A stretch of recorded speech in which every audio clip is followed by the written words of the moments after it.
Coffee had a huge impact on the countries of the Americas, and to this day, coffee is considered one of the most important crops in the region and throughout the world.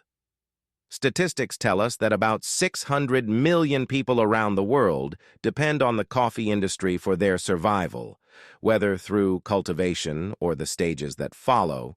Cultivation, from processing and roasting until it reaches the cafes, and cafes in which millions work around the world.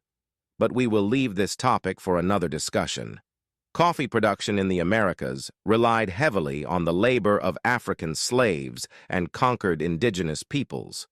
The use of forced labor was also due to France's success in the Caribbean and the abundance of coffee in the entire tropical region.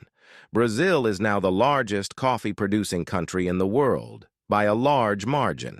However, coffee was not grown in Brazil until the early 1700s, and although it is a popular plant, it did not gain momentum until after Brazil gained independence in the early 1800s. Subsequently, Brazil's new rulers cleared vast tracts of land to grow coffee. Because of this, by 1852, Brazil had become the largest coffee producer in the world. It is a title she has held ever since. As for the United States of America, in 1774, as a result of the events of the Boston Tea Party, the name is not surprising, as this incident is one of the most famous events in history.